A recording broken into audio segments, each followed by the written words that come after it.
Hi అండి. Welcome back to my channel. ఇవాళ వచ్చేసి నేను ఈ కాయిన్స్‌తో చేసుకునే బౌల్‌ని ఎలా తయారు చేయొచ్చో చూపిస్తున్నానండి. ఇక్కడ వచ్చేసి కొన్ని కాయిన్స్ తీసుకున్నాను. ఈ కాయిన్స్ వచ్చేసి రూ. 1, రూ. 2 కాయిన్స్ ఏవైనా తీసుకోవచ్చు. అలాగే ఈ ఫ్లవర్ లాగా ఉన్న ఈ స్టాండ్ అయితే నేను తీసుకున్నాను. అలాగే ఇక్కడ వచ్చేసి డబుల్ ప్లాస్టర్ వచ్చేసి ఇది తీసుకున్నాను. ఇది వచ్చేసి ట్రాన్స్పరెంట్‌గా ఉంటుంది. ఈ డబుల్ ప్లాస్టర్ ఏంటంటే ఇలా ఉండటం వల్ల మనం ఎక్కడైనా మధ్యలో గ్యాప్ వచ్చినా కూడా కనబడకుండా ఉంటుందన్నమాట. సో ఈ ట్రాన్స్పరెంట్‌గా ఉన్న డబుల్ ప్లాస్టర్‌ని అయితే తీసుకున్నాను. ఇది వచ్చేసి ఏంటంటే రెండు వైపులా కూడా మనకు గమ్ ఉంటుంది కాబట్టి ఒకటొచ్చేసి కాయిన్స్‌ని అతికించుకోవడానికి, ఒకటైతే ఆ బౌల్ ఏదైతే ఉంటుందో దానికి అతికించడానికి బావుంటుంది కూడా. సో, ఈజీగా పననేది మనకయిపోతుంది. ఇక్కడొచ్చేసి డబుల్ ప్లాస్టర్‌ని నేను దీని చుట్టూ కూడా రౌండ్‌గా ఈ విధంగా వేసేస్తున్నాను. ఇది చాలా ఈజీగా ప్రిపేర్ చేసుకోవచ్చండి. కాయిన్స్ మన దగ్గర ఉంటే చక్కగా ఈజీగా ప్రిపేర్ చేసుకోవచ్చు. ఈ డబుల్ ప్లాస్టర్‌కి కాయిన్స్ కూడా నిలుస్తాయన్నమాట. తొందరగా ఊడవు. సో, మనకి ఈజీగా స్టిక్ ఆన్ అయిపోతాయి. నేను ఈ చుట్టుపక్కల అంతా కూడా ఈ విధంగా ప్లాస్టర్ అయితే వేసుకున్నాను. ఇది కొంచెం బ్రాడ్‌గా కూడా ఉంటుంది. దానివల్ల మనకి 2 రోస్‌లో కాయిన్స్ కూడా వచ్చేస్తాయి ఈజీగా. ఇవి వచ్చేసి లక్ష్మీదేవి అమ్మవారి పూజలు చేస్తున్నప్పుడు మనము కాయిన్ మాల సమర్పిస్తూ ఉంటాము, అమ్మవారికి వేస్తూ ఉంటాం, కాయిన్స్‌తో పూజ చేసుకుంటూ ఉంటాం కదా. అలాగే ఏదైనా ప్రత్యేకమైన రోజుల్లో అమ్మవారికి ఆసనంగా కూడా ఈ కాయిన్స్ బౌల్‌ని అయితే యూజ్ చేసుకోవచ్చు మనం. స్వామివారిని పెట్టుకోవచ్చు, అమ్మవారిని కూడా పెట్టచ్చు. ఇక్కడ వచ్చేసి ఈ డబుల్ ప్లాస్టిక్ ఏంటంటే పైన లేయర్ వచ్చేసి ఇలా ఒక స్టీల్ కవర్ లాగా ఉంటుందన్నమాట. ఒకటి బ్యాక్ సైడ్ అతికిచ్చేసాం కదా, దానిపైన లేయర్ వచ్చేసి ఇలా ఒక స్టీల్ కవర్ లాగా ఉంటుంది. ఆ ర్యాప్‌ని మనం తీసేయాలి. తీసేస్తే ఇదిగోండి ఇలా స్టీల్ కవర్ లాగా బయటకు వచ్చేస్తుంది. ఇప్పుడు దీని మీదకి కాయిన్స్ అనేవి నేను ఇక్కడ పెడుతున్నాను. అయితే ఈ కాయిన్స్ ఒకే సైజు ఉండాలనేది ఏమీ లేదు. కానీ ఏంటంటే ఎప్పుడైనా మన ఫ్లవర్ లాగా ఒక బౌల్‌ని ఫ్లవర్ లాగా రెడీ చేస్తున్నామంటే రేకులకి పూల రేకులు ఎలా ఉంటాయో అలాగా అప్ అండ్ డౌన్‌గా రావాలి కాబట్టి కాయిన్స్ కొంచెం సైజులో అటు ఇటు అయినా ఏం పర్లేదు.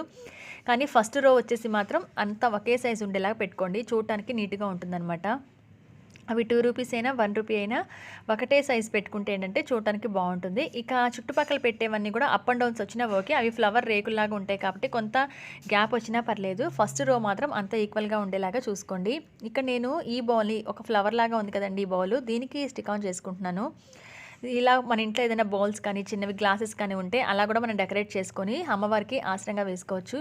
చెప్పాను కదా 2 రోస్‌కి కూడా ఈ ప్లాస్టర్ అయితే పనికొస్తుంది. పెట్టేటప్పుడు సెకండ్ రోలో పెట్టేటప్పుడు మధ్య చుక్క ఎలా పెడతాం, రెండిటికి మధ్యలో ఒక చుక్క అలాగా ఇలా రెండిటికి మధ్యలో ఒక కాయిన్ వచ్చేలాగా పెట్టుకోవాలి.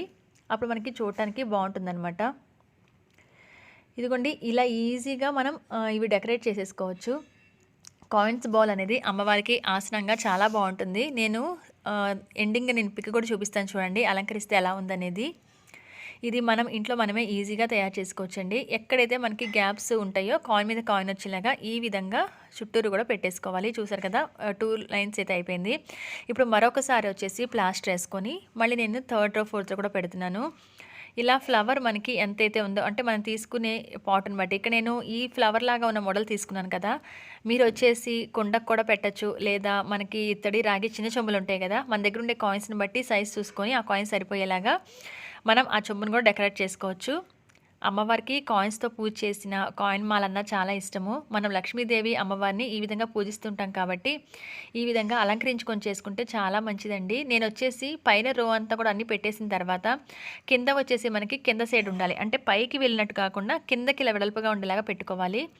సో, కింద ప్లాస్టర్ వేసేసి ఈ విధంగా పెట్టేస్తున్నాను చుట్టుపక్కల కూడా. మీకు ఆల్రెడీ కనబడుతుందేమో ఫ్లవర్ షేప్ ఆ లోటస్ ఎలా ఉందో దాని చుట్టూ కూడా ఇలా అతికించడం వల్ల ఫ్లవర్ షేప్ అనేది వస్తుంది. ఇదిగోండి ఇలా పెట్టేశాను. మీకు ట్రాన్స్పరెంట్ వల్ల ఏంటంటే కొంచెం ఎక్కడ కూడా కనబడదు. కనబడ్డా కూడా మనకి వెనకాల అంటే బేస్ ఏదైతే బౌల్ తీసుకున్నామో అదే కనబడుతుంది తప్పితే ఎక్కడా కూడా ఏవి కనబడవు. ప్లాస్టర్ అనేది కనబడదు. ఇలా అయితే ఫ్లవర్ లాగా రెడీ అయిపోయింది. చూసారు కదా, కాయిన్స్ మనం తీసుకునే సైజుని బట్టి కాయిన్స్ పడతాయి. అయితే ఇక్కడ నేను అమ్మవారికి ఆసనలాగా వేసి చూపించాను చూడండి ఎలా ఉందో. ఇలా ఉందనమాట. ఏనుగులు పెట్టి అటు ఇటు ఒక స్టాండ్ మీదే పెట్టాను. దీంట్లో అమ్మవారిని కూడా కూర్చోబెట్టి చూపిస్తానండి ఎలా ఉంటుందో మీరే చూడండి. ఇదైతే బౌల్ అయితే ఇలా వచ్చేసింది. నేను జస్ట్ ముందుగా వచ్చేసి కాయిన్స్ అన్ని కూడా ఇలా నింపేశాను. ఒకవేళ చిన్న విగ్రహాలు ఏదైనా ఉన్నా స్వామివారిది కానీ అమ్మవారిది కానీ కాయిన్స్ మధ్యలో విగ్రహాన్ని నిలబెడితే కనుక దీంట్లో చాలా బాగుంటుంది. ఇక వచ్చేసి రెండో మెథడ్ కూడా చూద్దామండి. ఇంకొకటి ఇక్కడ వచ్చేసి బ్యాంగిల్స్ తీసుకున్నాను. అంటే అమ్మవారికి ఒక కిరీటంలాగా వేయచ్చు, ఆసనంలా కూడా వేయచ్చు. ఈ మోడల్ కూడా చూసేద్దాము. ఇలా వచ్చేసి నేను బ్యాంగిల్స్ తీసుకున్నాను. మనకి విరిగిపోకుండా ఉన్న బ్యాంగిల్స్ అయితే తీసుకొని 8 అయితే బ్యాంగిల్స్ సరిపోతాయండి. ఇవి మనకి ఎన్ని కావాలో దాన్ని బట్టి చేసుకోవచ్చు. ఇక్కడ వచ్చేసి నేను 8 బ్యాంగిల్స్ తీసుకొని 2 బ్యాంగిల్స్ని ఇలా చిన్న థ్రెడ్తో కట్టేస్తున్నాను. మనకి ఇది ఒక పద్మంలాగా వస్తుంది. అలాగే కాయిన్స్తో అమ్మవారికి వెనకాల మనం కిరీటం పెట్టినట్టు కూడా ఉంటుంది. చాలా బాగుంటుంది. అలాగే అమ్మవారికి ఆసనంగా కూడా వాడుకోవచ్చు. ఎలా వాడొచ్చని చూపిస్తున్నాను. ఇక్కడ 2 బ్యాంగిల్స్‌ని కలిపి ఈ విధంగా థ్రెడ్ అయితే కట్టేసాను. కట్టేసిన తర్వాత ఒక గాజుకి ఇంకొక గాజు అలా మనం అటాచ్ చేయాలన్నమాట. ఇప్పుడు వచ్చేసి మొత్తంగా 8 బ్యాంగిల్స్ పడతాయి కదా! 8ని కూడా 2, 2 చొప్పున ఈ విధంగా కట్టేసాను. అయితే ఇక ఇప్పుడు ఈ రెండిటిని కూడా మనం ఒక ఫ్లవర్ షేప్‌లో తేవాలి కదా! సో, ఎక్కడైతే థ్రెడ్ కట్టుకున్నామో ఆ థ్రెడ్ మిడిల్‌లో గ్లూ అప్లై చేసిన తర్వాత మిగతా 2 గాజుల్ని పైకి కిందకి వచ్చేలాగా ఈ విధంగా పెట్టుకోవాలి. మీరు ఒక 2 మినిట్స్ కదిలించకుండా ఉంచితే ఈజీగా అవి స్టిక్ అవుతాయి. అయితే మధ్యలోనే కాకుండా చుట్టుపక్కల కూడా గాజు కదలకుండా ఉండటం కోసం ఈ విధంగా ఎక్కడైతే గాజులు మెర్జ్ అవుతున్నాయో అంటే ఆ బ్యాంగిల్స్ మెర్జ్ అయ్యే ప్లేస్ ఎక్కడైతే ఉందో అంటే కలిసే ప్లేస్ ఎక్కడైతే ఉందో అక్కడ కలవకుండా కూడా ఈ విధంగా గ్లూ అప్లై చేసేసి పెడితే మనకి అటు ఇటు కూడా బ్యాంగిల్స్ మూవ్ అవ్వకుండా ఉంటాయన్నమాట. కరెక్ట్‌గా స్టిఫ్‌గా అలా ఉండిపోతుంది అది. ఈ విధంగా అయితే బ్యాంగిల్స్‌ని కూడా 3 6 కదా! మొత్తం 6 చొప్పున అలా పెట్టేసాను. ఇంకొచ్చేసి లాస్ట్‌ది కూడా మధ్యలో గ్లూ పెట్టేసేసి లాస్ట్‌దిగా ఈ విధంగా ఆపోజిట్‌గా పెడుతున్నాను. సో, మొత్తంగా వచ్చేసి ఒక ఫ్లవర్ షేప్‌లో ఫార్మ్ అవుతుందనమాట. అంటే మనకి పద్మంలాగా ఇలాగా వస్తుంది. చూసారు కదా! చాలా బాగుంది కదా! ఈ విధంగా పెట్టుకున్న తర్వాత ఈ బ్యాంగిల్స్ మీద కూడా గాజులతో అలంకరిస్తున్నాను. గాజులు వచ్చేసి పెట్టడం అయిపోయింది కాబట్టి కాయిన్స్ వచ్చేసి ఏ కాయిన్స్ అయినా తీసుకోవచ్చు. 5 రూపీస్ కాయిన్స్ కొత్తగా ఉన్నా లేదా 1 రూపీ, 2 రూపీస్ ఏవైనా తీసుకోవచ్చు. ఇక నేను కాయిన్స్ వచ్చేసి ఇలా అతికిస్తున్నాను. అయితే ఇక్కడ ఎక్కువ కాయిన్స్ పెట్టాలి అంటే దగ్గరగా చుట్టుపక్కలంతా కూడా కాయిన్స్ పెట్టుకోవచ్చు. నేనైతే ఇటు బ్యాంగిల్స్ కనబడాలి, అటు కాయిన్స్ కనబడాలి అన్నట్టుగా మొత్తంగా కాయిన్స్ వచ్చేసి ఇన్నే పెట్టాను. అయితే మరి ఇలా తయారు చేసుకున్న దాన్ని దేనికి వాడవచ్చో చెప్తాను నేను. అంటే ఎలా యూజ్ చేసుకోవచ్చు దీన్ని అనేది. చూసారు కదా! కాసేపు మాత్రం మనం గ్లూ అంటించిన తర్వాత కదిలించకుండా ఉండాలి. అయితే కాయిన్స్ పెట్టినప్పుడు గ్లూతో యూజ్ చేయొచ్చు లేదా డబుల్ ప్లాస్టర్‌తో అయినా కాయిన్స్‌కి అతికిచ్చేసి ఆ కాయిన్స్‌ని అలా పెట్టేయచ్చు. డబుల్ ప్లాస్టర్ అయినా గ్లూ అయినా కూడా మళ్ళీ మనం కాయిన్స్ రీయూజ్ చేసుకోవచ్చు. అవి తర్వాత తీసేసిన తర్వాతైనా. ఇప్పుడు ఈ విధంగా తయారైన దీన్ని ఒక ఫ్లవర్ షేప్‌లో ఫామ్ అయిపోయింది కదండీ! అమ్మవారికి వెనకాల కిరీటంలాగా యూజ్ చేయొచ్చు లేదా ఆసనంలాగా కూడా యూజ్ చేయొచ్చు. నాకైతే చాలా బాగా నచ్చింది. ఇప్పుడు ఇక అమ్మవారికి పెట్టి చూపిస్తున్నాను. చూసారు కదా! అమ్మవారికి వెనకాల కిరీటంలాగా చాలా బాగుంటుంది. అమ్మవారికి పసుపు, కుంకుమ, గాజులు, కాయిన్స్ ఇలా వాటితో పూజ చేస్తాం కదా! వాటిలతోనే అమ్మవారికి మనం ఒక ఆసనం కానీ లేదా ఇలా కిరీటం కానీ డెకరేట్ చేసుకునే వాళ్ళం అవుతాము. బ్యాంగిల్స్‌తో చక్కగా ఒక కిరీటంలాగా ఉందనమాట. చాలా బాగుంది. లేదా వాటి మీదే ఇలా కూర్చోబెడితే అమ్మవారికి ఆసనంగా కూడా పనికొస్తుంది. సో, మనకు ఎలా అలంకరించుకొని పూజ చేసుకుంటే అలా మన ఇష్టం వచ్చినట్టుగా చేసుకోవచ్చు. ఇక్కడైతే మధ్యలో తమలపాకు వేసి పెట్టొచ్చు.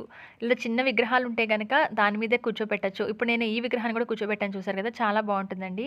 ఈ విధంగా కాయిన్స్ విత్ బ్యాంగిల్స్ ఇలా చేసుకోవచ్చు. అయితే నేను ఫస్ట్ తయారు చేసిన ఆ ఫ్లవర్ ఏదైతే ఉందో ఆ కాయిన్ బాల్ ఏదైతే ఉందో ఆ కాయిన్ బాల్‌లో అమ్మవారిని ఎలా పెట్టొచ్చో చూపిస్తున్నాను.